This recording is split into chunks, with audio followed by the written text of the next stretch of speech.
En el video anterior hablamos un poco sobre lo que es Flutter, esta herramienta que mediante un único código nos permite desarrollar aplicaciones para múltiples plataformas. Hoy vamos a revisar un primer proyecto en Flutter para entender un poco las carpetas que componen este proyecto y los archivos que nos sirven para configurarlo. Así que para hacer esto vamos a crear un proyecto básico en la página flutlab.io que nos permite tener un entorno de desarrollo directamente en el navegador sin tener que instalar nada, lo que nos sirve perfecto para nosotros hacer pruebas y conocer esta herramienta antes de tener que instalarla. En el proyecto básico podemos ver que tenemos varias carpetas que acompañan a nuestro proyecto y algunos archivos también. El archivo .metadata mantiene algunas informaciones de configuración de nuestro proyecto que tiene que ser incluido dentro del proyecto si vamos a usar algún sistema de control de versiones, pero no debería ser modificado. Esto lo va a ir modificando Flutter también para asignar ciertas variables, por ejemplo, como el canal en el que estamos desarrollando nuestra aplicación. El archivo readme.md es un archivo que se adjunta cuando nosotros hacemos control de versiones. Este archivo mantiene algunas explicaciones sobre el video. Nosotros somos libres de editarlo en el fondo para que sea como la portada de nuestro proyecto. El archivo pushback.yaml es el archivo principal para configurar nuestro proyecto. Aquí nosotros definimos el nombre de nuestro paquete, que en el fondo es un paquete de Dart. Toda esta parte del proyecto incluye configuraciones que son de un proyecto propiamente de Dart. Y después empiezan las cosas que son específicas de Flutter. Recordemos que Flutter es una herramienta que funciona dentro del entorno de desarrollo de Dart, de este lenguaje de programación. Entonces lo primero que configuramos es el nombre del paquete, que tiene que tener solamente caracteres alfanuméricos y separados por guiones bajos si son varias palabras. Tenemos una pequeña descripción de nuestro proyecto y la versión. La versión es algo en lo que hay que detenerse un poco porque es súper importante de ir modificando cuando nosotros vamos desarrollando nuevas versiones de nuestra aplicación. Por la razón de que las plataformas que utilizan versiones para publicar en sus tiendas utilizan estas variables para generar los artefactos o los instalables que nosotros vamos a después ofrecerle a los usuarios. En el caso de Android, por ejemplo, hay unas variables que se llaman version name y version code que se utilizan para compilar la aplicación, para darle un nombre único a la versión y para darle un número incremental a esta versión para ir agregando después versiones subsiguientes. Mientras que en iOS se ocupan estas variables que están acá, cfBundle short version string y cfBundle version, que ambas se obtienen de partes de esta versión. La versión tiene aquí dos partes que son, bueno, primero la parte opcional, o sea, la parte obligatoria, que es la versión en sí, que se describe con un versionado semántico, con tres partes, donde tenemos la versión mayor, la versión menor y la versión parche. Después podemos hablar de versionado semántico en otro video. Y tenemos el número de compilación, que es un número que tenemos que ir modificando incrementalmente cada vez que nosotros vayamos a compilar una versión nueva de nuestra aplicación. Luego nosotros tenemos que definir también el entorno, que generalmente no hay que modificarlo mucho porque es una variable que no afecta mucho en el desarrollo a menos de cosas específicas, y esto define el entorno de desarrollo en Dart que nosotros estemos ocupando, el SDK de Dart, del lenguaje de programación que nosotros estamos usando para crear esta aplicación, y generalmente no hay que modificarlo. Después pasamos a las dependencias, que esta parte es importante. Dependencias son todo lo que se va a incorporar a nuestro proyecto en Flutter, ya sea como herramientas externas, plugins, otros paquetes que hayan desarrollado otras personas, que van a ir empaquetadas junto a nuestra aplicación. Y la primera dependencia es Flutter, y esto nos agrega todas las herramientas de Flutter para crear aplicaciones multiplataforma y todo lo que añade Flutter como framework. Y después nosotros vamos agregando las dependencias que son como los plugins que nosotros le podemos incorporar a nuestra aplicación. Son funcionalidades que han desarrollado otras personas, algunos paquetes por ejemplo de widgets, algunos packs de iconos o simplemente otras funciones que otras personas hayan pensado importantes para la aplicación y que a nosotros nos sirvan. Por ejemplo, si queremos hacer llamadas a internet, nosotros podemos ocupar el paquete HTTP. O si queremos por ejemplo gestionar las variables dentro de nuestra aplicación para que otros widgets reaccionen en base a estas variables, podemos usar algún paquete como provider, que después vamos a ver en otro video. Y aquí nosotros vamos agregando todo lo que después se añada a nuestro proyecto cuando lo compilemos. Además de las dependencias que nosotros vamos a incorporar dentro de nuestra aplicación, existe un conjunto de dependencias que son para desarrollar la aplicación, que nos ayudan dentro del proceso de desarrollo y no se incluyen en el paquete final de la aplicación. En este caso viene por defecto incluida una dependencia que incluye el framework de pruebas que nosotros ocupamos en Flutter, que nos permite hacer pruebas automatizadas para validar que nuestra aplicación esté funcionando como nosotros esperemos. Las pruebas nos permiten, por ejemplo, explorar widgets, generar como entradas falsas que después nos permiten evaluar si estas entradas provocan los cambios que nosotros esperamos en la aplicación. También, por ejemplo, podríamos agregar algunas herramientas que nos sirven para generar imágenes. Yo, como dependencias de desarrollo, he utilizado unos paquetes que te sirven para generar, por ejemplo, los iconos de la aplicación, porque tenemos que generar iconos en muchas resoluciones para las distintas tiendas y las distintas plataformas que va a estar nuestra aplicación. Entonces hay un paquete que te permite que tú le pasas una imagen, un PNG, un JPG con cierta resolución, y te genera todas las imágenes con la resolución. Entonces este paquete no es necesario que se incluya dentro de nuestra aplicación, pero sí es necesario que nosotros lo ocupemos para trabajar cuando estamos desarrollando. Entonces todas esas dependencias de desarrollo se definen en esta sección. Y después llegamos a la parte que son específicas de Flutter. Acá tenemos la sección Flutter, donde podemos configurar algunas variables. Por ejemplo, aquí está la variable que nos permite incorporar una serie de iconos de la especificación Material Design a nuestra aplicación. Si ponemos esta variable en true, va a incorporar directamente estos iconos y nosotros los vamos a poder ocupar dentro de la aplicación como si fueran widgets para hacer menús, para decorar la interfaz. También una parte súper importante aquí que tenemos para configurar es la parte de los recursos estáticos. Esta parte generalmente viene comentada y nosotros somos libres de descomentarla para incorporarla. Los recursos estáticos son todos los archivos que no funcionan como código. Por ejemplo, imágenes, por ejemplo, videos o algunos archivos CSV, por ejemplo, que nosotros queramos ocupar dentro de nuestra aplicación y que no se van a ir modificando necesariamente. Por ejemplo, si queremos hacer una pantalla de tutorial con algunas imágenes, tenemos que incorporar esos archivos para que al compilar nuestra aplicación se incluyan en el paquete final. Entonces, ¿cómo funciona esta sección? Nosotros tenemos que declarar qué archivos se van a incorporar como recursos. En este caso, por ejemplo, se asume que hay una carpeta images con dos archivos que tienen estos nombres que vienen en el ejemplo. Si, por ejemplo, quisiéramos compartir, o sea, incorporar toda la carpeta images, escribimos solamente el nombre de la carpeta y se va a incorporar.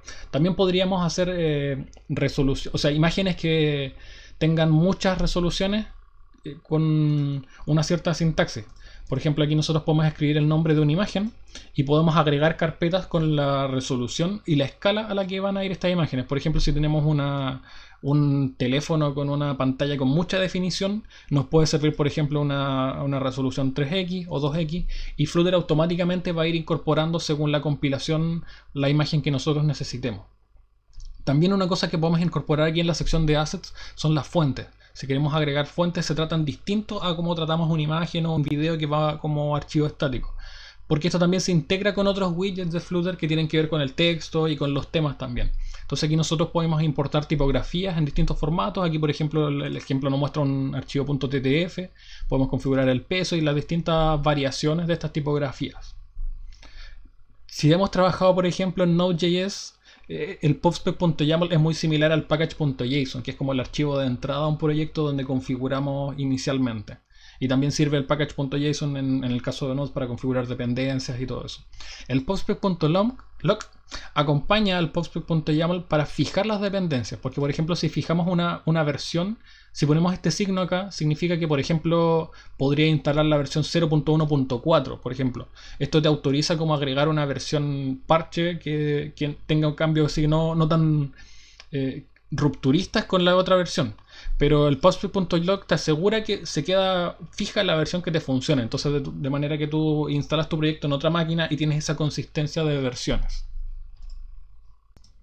Cuando desarrollamos un proyecto en Flutter, nosotros usamos el concepto de plataforma para referirnos a las distintas categorías de dispositivos a las que vamos a llevar nuestra aplicación compilada.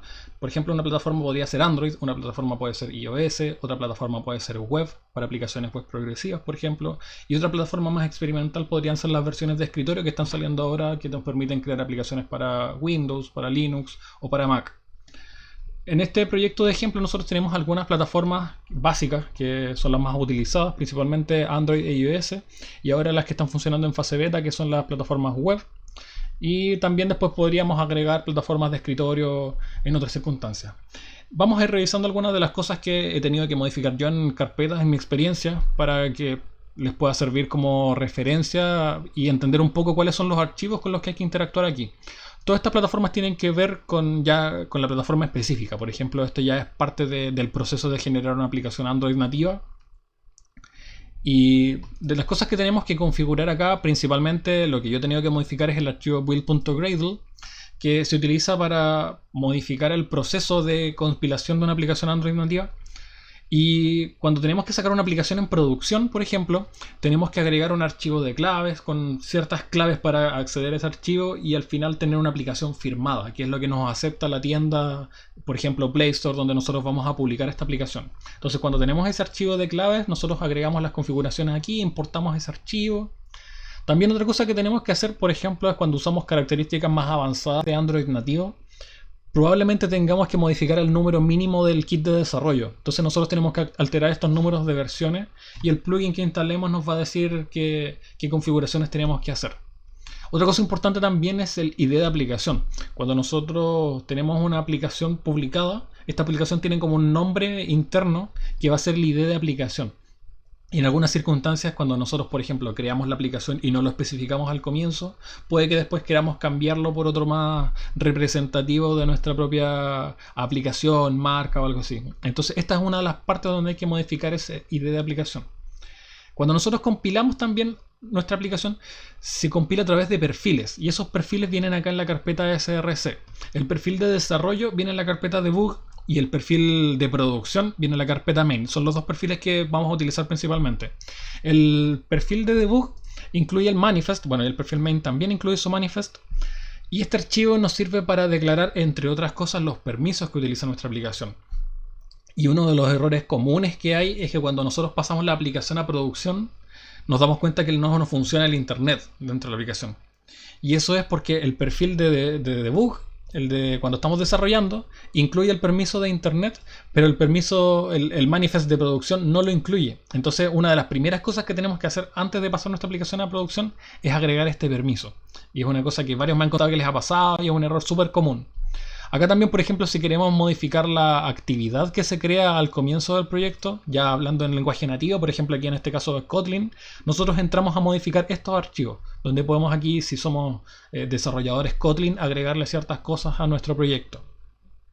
Y en la carpeta REST también se van a ir adjuntando los recursos estáticos que nosotros tengamos ya en la carpeta como assets importados. Aquí los podemos ir agregando también como recursos nativos de Android. Por ejemplo, para los iconos de los launchers, cuando vemos el icono en la tienda de Android. Todo esto se va agregando en múltiples resoluciones. Para eso, por ejemplo, sirve también agregar un plugin de desarrollo que te facilite la creación de estos recursos.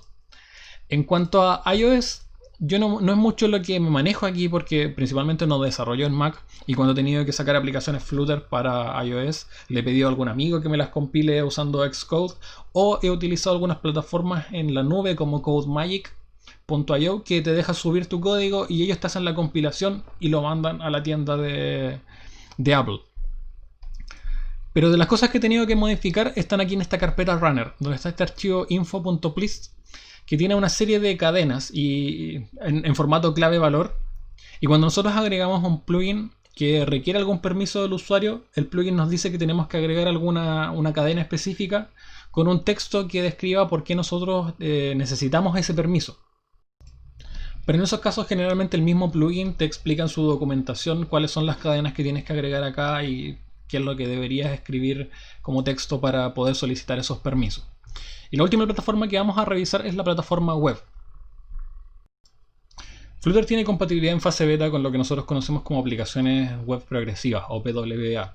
Una aplicación web progresiva es el punto intermedio entre una aplicación web normal que funciona en base a tecnologías como HTML, CSS y JavaScript en un navegador y una aplicación nativa que es una aplicación que nosotros instalamos en nuestro dispositivo con mucho más acceso a otras funciones. Para funcionar como una aplicación web progresiva, en esta carpeta nosotros agregamos los archivos básicos que funcionan de una aplicación web, que en este caso son el index.html, que es el archivo básico de una aplicación web, y algunos archivos JavaScript que se incorporan. Aquí se agrega el código compilado a JavaScript, porque para aplicación web en Flutter se compila Dart a JavaScript.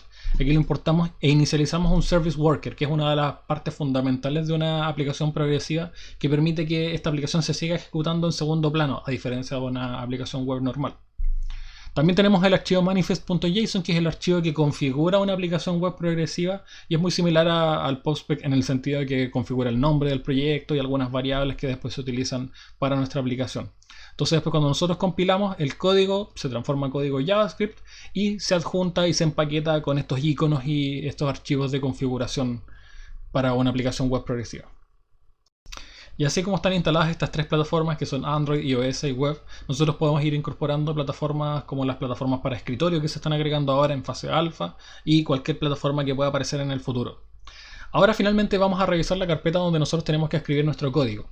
Y para desarrollar nuestro código en un proyecto Flutter tenemos que escribirlo en la carpeta lib, que es esta carpeta que está acá arriba de test. Y como vemos aquí hay un archivo main.dart, todos los archivos que están dentro de lib deberían ser .dart, donde nosotros empezamos, ya importamos una biblioteca y empezamos a escribir nuestro código en Flutter. El archivo Dart parte ejecutando la función main y llama la función runup, que es una función ya propiamente de Flutter. Y de ahí en adelante todo lo que se empieza a ejecutar es código principalmente de Flutter. Acá tenemos un widget, que son cosas que vamos a ir viendo en un próximo video.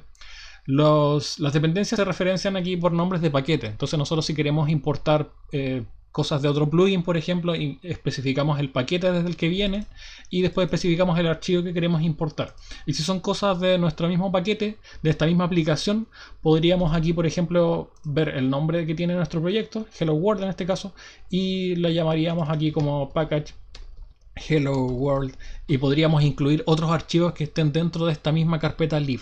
Por ejemplo, podríamos agregar algunas carpetas y en este caso todo lo que esté dentro del lib va a ser la raíz de la ruta que nosotros referenciamos, que va a ir después del nombre de paquete de nuestro propio proyecto. Y así vamos a poder ir seguir desarrollando más archivos e ir incorporándolos e ir separando nuestro código en distintas estructuras. Pero todo lo que tenemos que agregar de código va a ir aquí en la carpeta lib.